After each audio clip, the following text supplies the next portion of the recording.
नमस्कार दोस्तों, स्वागत है आप सभी का ओजांक आईएएस अकेडमी में।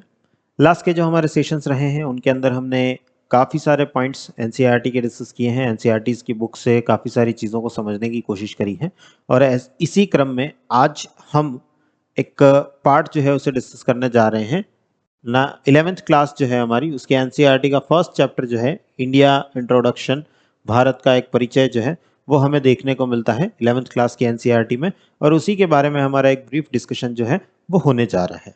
अगर आप इस चैप्टर को देखें तो इंडिया के बारे में, जैसा हम 9th क्लास में या 10th क्लास में इंडिया के बारे में इंट्रोडक्शन और वो पार्ट देखते हैं, उसी को थोड़ा सा इन डेप्थ जो है इन्होंने कवर किया है, जिसके अंदर लैटिट्यूडनल एक्सपांशन का क्या प्रभाव पड़ता है, अक्षांशीय विस्तार, देशांतरीय विस्तार, इनका क्या प्रभाव पड़ता है, क्या इफेक्ट आता है, वो सारा जो है यहाँ पर एक्सप्लेन किया गया है।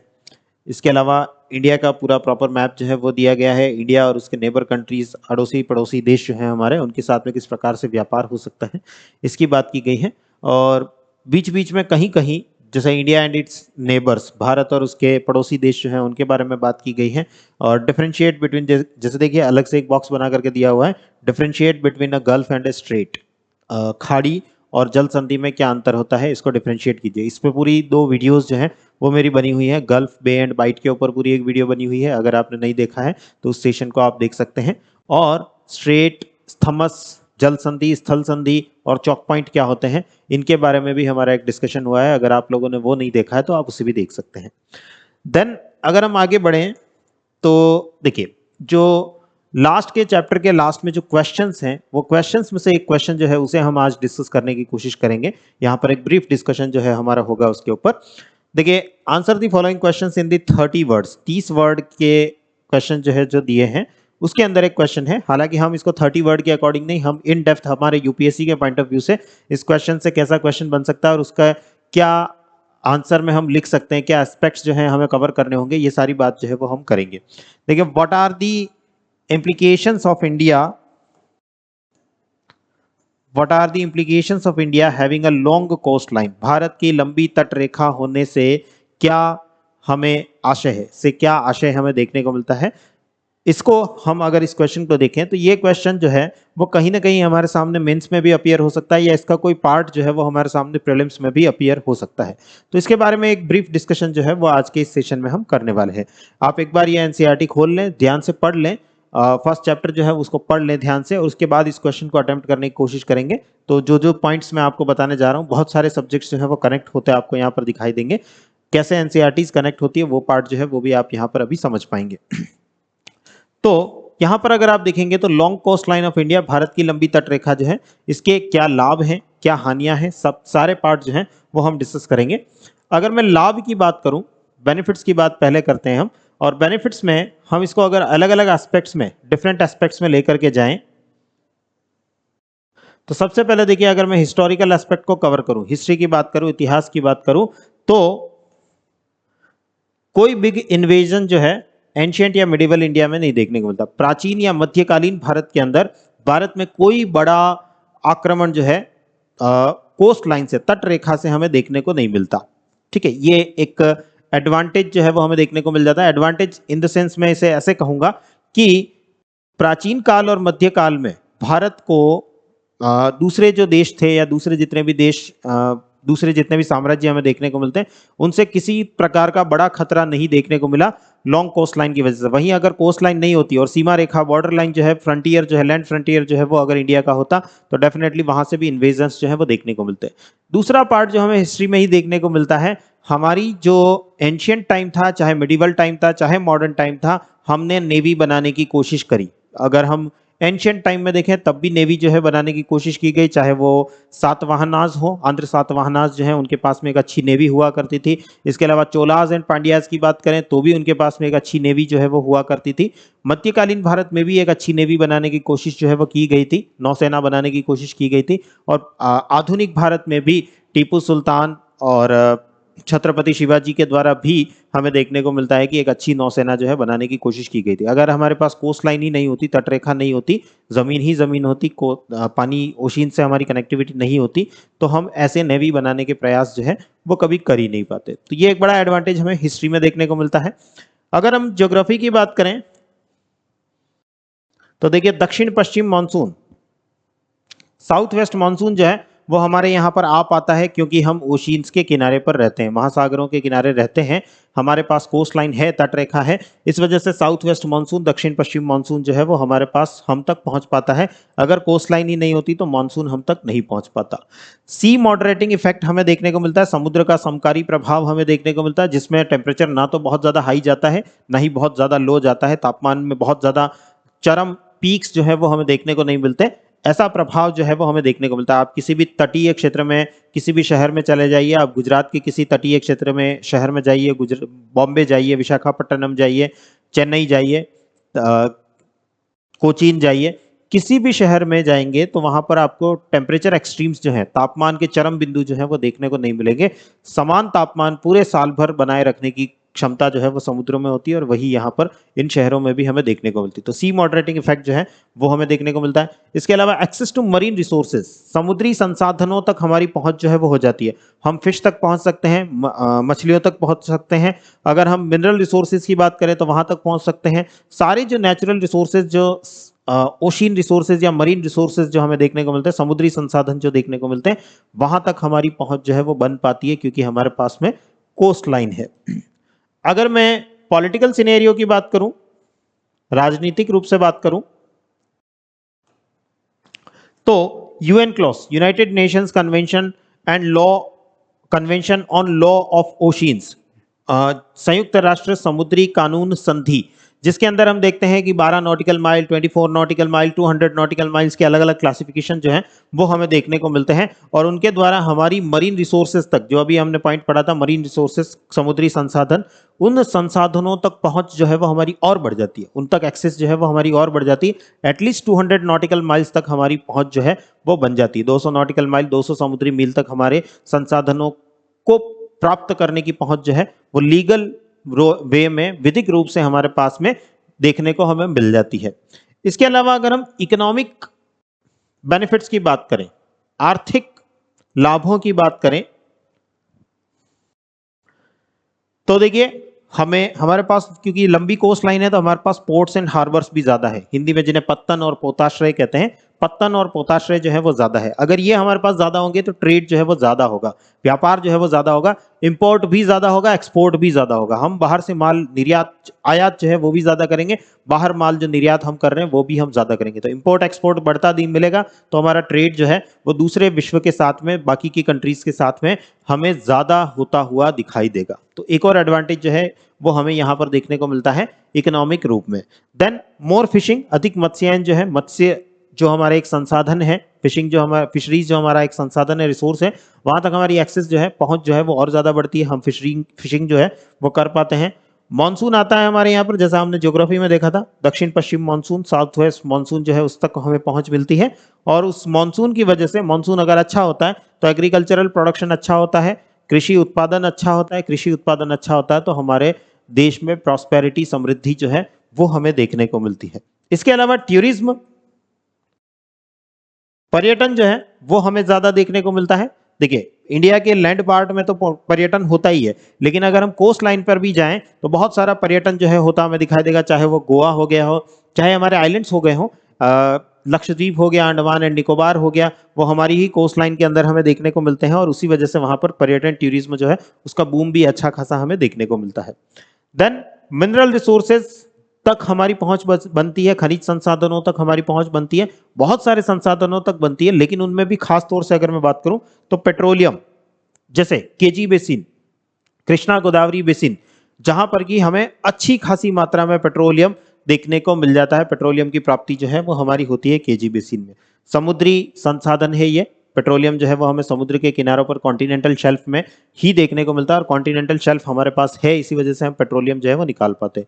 बॉम्बे हाई जैसा कुआं जो सबसे ज्यादा तेल का प्रोडक्शन करता है वो हमारे पास है, क्योंकि हमारे पास में कोस्ट लाइन है, तट रेखा है, इस वजह से हम इन संसाधनों तक, पेट्रोलियम तक हमारी पहुंच जो है वो और ज्यादा बढ़ पाती है। देन अगर मैं इकोलॉजिकल पॉइंट ऑफ व्यू से बात करूं, पारिस्थितिकीय तंत्र के हिसाब से बात करें, तो देखिए एक्वेटिक लाइफ बढ़ती है, जलीय जीव जंतु जो है वो हमारे पास अधिक देखने को मिलते हैं, तो इस वजह से हमारी बायोडायवर्सिटी, जैव विविधता जो है वो भी हमें अधिक बढ़ती हुई दिखाई देती है। तो भारत की जैव विविधता भी हमें कहीं ना कहीं बढ़ती हुई दिखाई देती है हमारे मरीन रिसोर्सेज की वजह से, जो कोस्ट लाइन है, तट रेखा है, उसकी वजह से। इसके अलावा कोरल्स, हमारे आसपास कोरल्स जो है वो हमें देखने को मिलते हैं। लक्षद्वीप जो है वो पूरे के पूरे कोरल आइलैंड्स ही हमें देखने को मिलते हैं, कोरल प्रवाल द्वीप ही हमें देखने को मिलते हैं। और कोस्ट लाइन पर, तट रेखा पर हमें मैंग्रोव्स की उपस्थिति भी देखने को मिलती है, जो कि मैंग्रोव्स हमारे प्रोडक्शन को बढ़ाने के लिए बहुत काम की चीज होती है। इकोलॉजिकल प्रोडक्शन जो है वो यहाँ पर काफी ज्यादा बढ़ जाता है। कोरल्स में इकोलॉजिकल प्रोडक्शन बहुत ज्यादा हाई हमें देखने को मिलता है, तो पारिस्थितिकीय दक्षता जो है इनकी बहुत अच्छी हमें देखने को मिलती है। और एक्वेटिक लाइफ, बायोडाइवर्सिटी, जैव विविधता जो है वो भी हमें यहाँ पर बढ़ती हुई दिखाई देती है। अगर मैं साइंस एंड टेक के पॉइंट ऑफ व्यू से बात करूं, विज्ञान एवं प्रौद्योगिकी के दृष्टिकोण से बात करूं, तो देखिए कोस्ट लाइन जो है वो रॉकेट और सैटेलाइट लॉन्चिंग में बहुत ज्यादा हेल्प करती है। सैटेलाइट्स जो हमारी, अगर मैं कोस्ट लाइन की बात करूं, भारत की तटरेखा की अगर मैं बात करूं, तो भारत की तटरेखा में आप देखेंगे तो श्रीहरिकोटा, हमारा एक सतीश धवन स्पेस सेंटर श्रीहरिकोटा में जो हमारा एक रॉकेट लॉन्चिंग स्टेशन हमें देखने को मिलता है, वो यहाँ कोस्ट लाइन पर ही हमें देखने को मिलता है, इस तट रेखा पर ही हमें देखने को मिलता है। क्योंकि रॉकेट अगर हमने लॉन्च किया, सैटेलाइट अगर हमने लॉन्च किया और वो किसी कारण से विफल हो गया, तो यहाँ से जाकर के वो इधर बंगाल की खाड़ी में, बे ऑफ बंगाल में जाकर के गिर जाएगा। किसी तरह का जान का नुकसान या लोगों के माल का नुकसान जो है वो नहीं देखने को मिलेगा, सिर्फ रॉकेट का ही नुकसान या सैटेलाइट का ही नुकसान हमें देखने को मिलेगा। बाकी वो आकर के गिरता तो हो सकता है किसी एक गांव को तबाह करके रख देता, अगर जमीन पर आकर के गिरता तो किसी गांव को तबाह कर देता। तो ये कोस्ट लाइन का हमें एक और फायदा जो है सैटेलाइट लॉन्चिंग के अंदर हमें देखने को मिलता है। दूसरा, रिसर्च का स्कोप हमारा बढ़ जाता है, वरना ऐसा होता है अगर हमारे पास तट रेखा है ही नहीं तो हम किसी और देश में जाकर के वहां मरीन रिसोर्सेज या समुद्र की जो दुनिया है उसकी रिसर्च जो है, अनुसंधान जो है, वहां जाकर के कर रहे होते। लेकिन क्योंकि हमारे पास में पूरा समुद्र है, पूरी तट रेखा है, तो हम यहाँ पर अपने देश के अंदर, अपने स्थान पर ही सारी रिसर्च जो है वो कंडक्ट करवा सकते हैं, सारा अनुसंधान जो है वो करवा सकते हैं। लेकिन ये तो सारे बात हुई बेनिफिट्स की, लाभों की। और भी बहुत सारे लाभ जो है, बेनिफिट्स जो है वो हम और देखने को मिलते हैं। मैं एक ब्रीफ डिस्कशन जो है इसको रख रहा हूं। चैलेंजेस भी दिखने को मिलते हैं, कुछ चुनौतियां जो हैं वो भी देखने को मिलती हैं, जैसे समुद्री आपदाएं, मरीन डिजास्टर्स जो है, समुद्री आपदाएं जो हैं उनकी आशंका हमारे यहाँ पर और ज्यादा बढ़ जाती है। जैसे कि साइक्लोन्स की चपेट में भारत आता रहता है, आप देखते रहते हैं कि साइक्लोन का प्रभाव जो है वो भारत के ऊपर देखने को मिलता है। कई बार जान और माल का नुकसान जो है वो भी हमें उठाना पड़ता है। सुनामी, 2004 की सुनामी जैसा आप जानते हैं, वहां उसने एक बहुत बड़ी तबाही जो है वो भारत के अंदर लेकर के आई थी। तो ऐसी सुनामी और ऐसे साइक्लोन्स जो हैं उनसे भी हमारा पाला जो है वो पड़ता रहता है। अगर हमारे पास कोस्ट लाइन नहीं होती तो शायद हम साइक्लोन्स या सुनामीज को फेस नहीं कर रहे होते, डेफिनेटली दूसरे डिजास्टर्स को फेस कर रहे होते, बट इन डिजास्टर से हम शायद बचे हुए होते। तो ये एक मोटा मोटा ओवरव्यू जो है वो हमें देखने को मिलता है, क्या क्या बेनिफिट्स जो है, क्या क्या लाभ जो है। अब आप देख पा रहे होंगे यहाँ पर कितने सारे सब्जेक्ट्स जो है वो एक साथ कनेक्ट हो गए। यहाँ पर डिजास्टर मैनेजमेंट जो है वो कनेक्ट हो गया, साइंस एंड टेक्नोलॉजी जो है वो कनेक्ट हो गई। इस एक पर्टिकुलर पार्ट से, सिर्फ एक कोस्ट लाइन का जो टॉपिक था उस एक पर्टिकुलर पार्ट से साइंस एंड टेक्नोलॉजी कनेक्ट हो गया है। इसके अलावा एनवायरमेंट एंड इकोलॉजी कनेक्ट हो गया है, इकोनॉमी कनेक्ट हो गई है, अर्थव्यवस्था जो है वो कनेक्ट हो गई है। पॉलिटिकल सिनेरियो जो है या इंटरनेशनल रिलेशन में भी ये काफी ज्यादा काम आने वाली चीज है, तो international relation and political scenario जो है वो भी कवर हो गया है। ज्योग्राफी हमारी कवर हो गई है, और हिस्ट्री जो है उसमें भी हमें इस एक चीज का सिर्फ एक पॉइंट लिया हमने, इंडिया की कोस्ट लाइन, भारत की तट रेखा, और वो भारत की तट रेखा हमारे लिए कितनी ज्यादा काम की हो सकती है, हर एक एस्पेक्ट जो है वो हमने देखा, और इसके नुकसान भी हमने देखे। लाभ तो हमने सारे फील्ड्स में देखे ही देखे, उससे जो होने वाले नुकसान हैं उनको भी हमने देखा। तो अगर आप एनसीईआरटीज को इस प्रकार से पढ़ते हैं, आप ओजांग सर के वीडियो देखते हैं, उनके अंदर आप देखते हैं बीटीएल, बिटवीन द लाइन पढ़ने का जो कंसेप्ट है वो यहाँ पर इन्वॉल्व होता है कि हम तट रेखा से सिर्फ 2-4 पॉइंट जो है वो देख रहे हैं कि हाँ तट रेखा अच्छी है, हम जो है वो जहाज भेज सकते हैं, हम मछली जो है वो पकड़ सकते हैं, बस ये 2-4 पॉइंट हमें देखने को मिलते हैं सर, इसके अलावा और कुछ ज्यादा देखने को मिलती है।